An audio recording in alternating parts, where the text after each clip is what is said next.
This week I've been enjoying the Kia Stinger GTS. Kia described the Stinger as a halo performance model, a GT car, not a hard-edged sports car. I read a very cool quote from chief designer Gregory Guillaume, which said, "The Stinger has nothing to do with being first to arrive. The car is about the journey, about the passion," which I thought was very cool. The Stinger is a new direction for Kia, takes them into a new market sector. It's obviously a 5-door, 5-seater fastback Grand Tourer style car, and their first rear-wheel drive car in the UK too. This is the GTS, which means it's the 3.3 V6 twin-turbo, all-aluminium engine, producing 361 brake horsepower and 510 Newton meters of torque, so it doesn't hang about. Interestingly, it makes its peak power at 6,000 RPM, but makes its peak torque between 1,500 and 4,500 RPM. What this means is the engine is very tractable and you don't need to rev it out just to have fun with it, which is just how a GT car should be. 0 to 62 comes up in 4.7 seconds and top speed is 168 miles an hour, not slow. The interior, absolutely beautiful. It's not brash or ostentatious, it's elegant and dignified. I would say it's somewhere between a dull Audi and an unnecessarily conspicuous Mercedes. Seats, armrest, steering wheel, dashboard and gear lever, all upholstered in plush Napa black leather, really nice. The center console, interior door handles, pedals, I think there's a couple of other accents on the dashboard as well, all have a kind of brushed aluminium finish, and there's a really nice suede headlining that extends all the way down the door pillars to the dashboard. Both front seats are electrically adjustable and heated and cooled as well. They have a huge amount of electric adjustment for lumbar and bolster and all sorts. Personally, I found the seats a little firm on the base, but fantastically comfortable overall and roomy and spacious. No problem to do lots of miles in them. Suspension on the Kia is excellent. We have McPherson strut front suspension and multi-link rear suspension, and it's also blessed with what Kia call DSDC, electronically controlled dynamic stability damping control, essentially electronic suspension. So what this means is that the car adjusts the suspension on the move, controlled by acceleration, braking and steering sensors. The suspension is intelligent, so within each mode, and we'll come to driver modes in a minute, it adapts to your driving. You know, for example, firming up mid-corner under hard acceleration, that kind of thing. The car also benefits from a limited slip differential, which comes in very handy, believe me.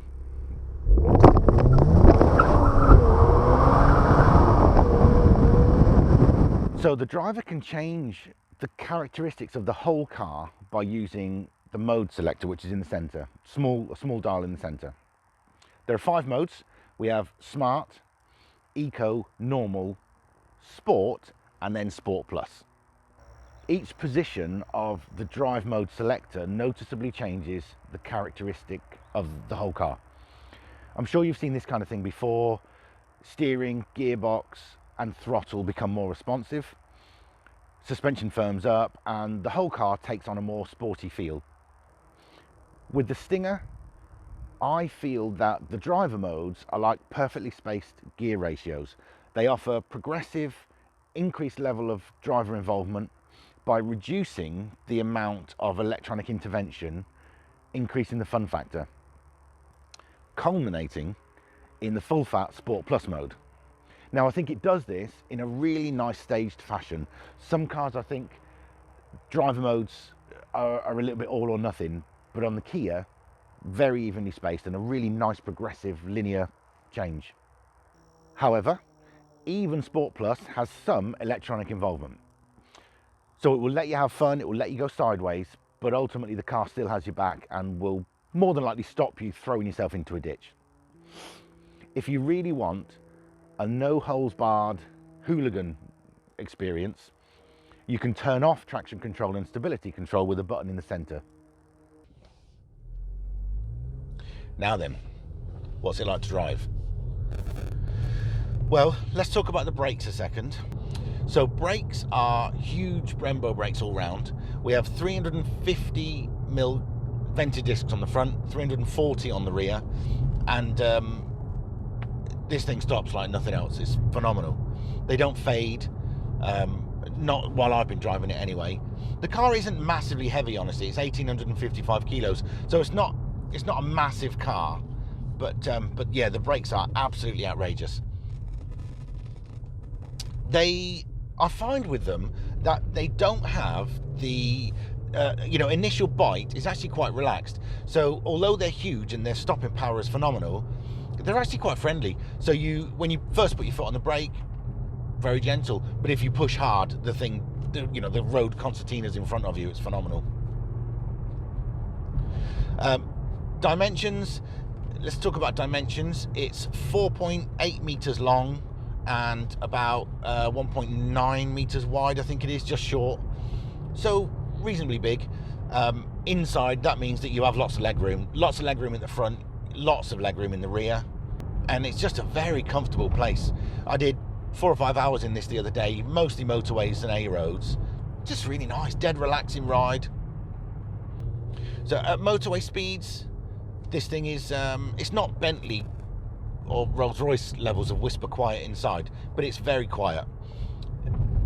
At motorway speeds or thereabouts, you can have a conversation with rear passengers without too much trouble.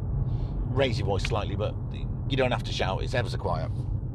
So in terms of equipment, I'm not going to bore you with all the details. It is what you would expect a luxury GT car to be. It has all of the bells and whistles, everything from collision avoidance to lane keep assist to adaptive cruise to head-up display, which is excellent, only gives you minimal information, doesn't overwhelm you. DAB stereo, which is absolutely superb. What else? Sat nav and a million other things. It's a really, really nice place to be, and safe as well.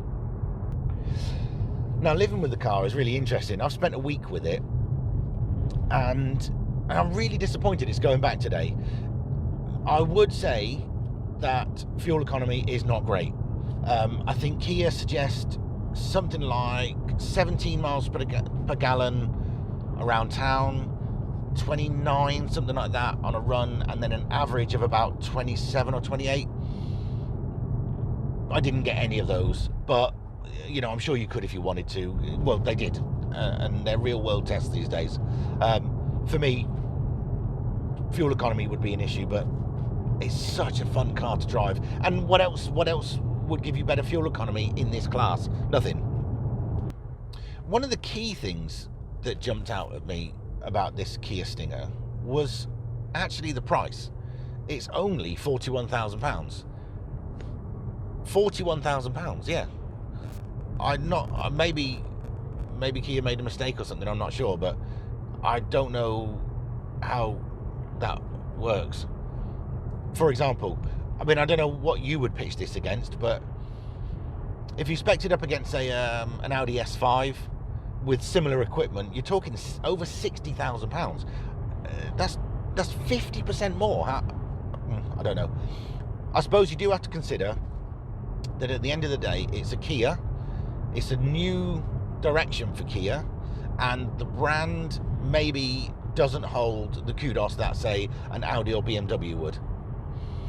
How that affects residual values, I don't know. I guess it depends how you buy the car, whether Kia are standing on the residual value for things like leasing and PCPs and that kind of stuff. Honestly, I don't know, but it would be a factor that I would have to consider if I was buying one with my own money.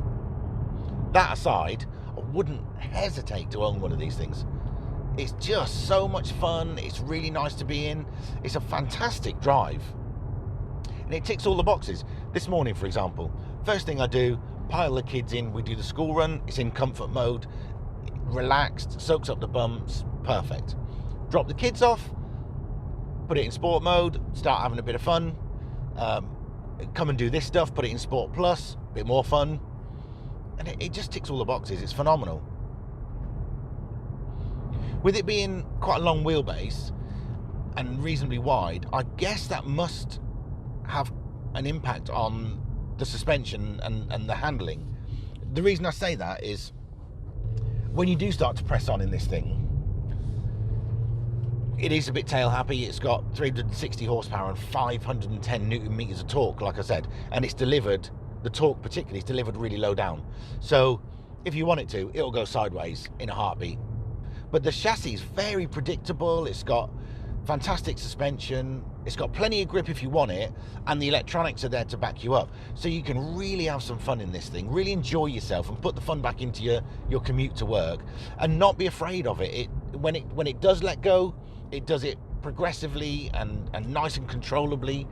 You feel like a bit of a hero in it, honestly. It's a fantastic car.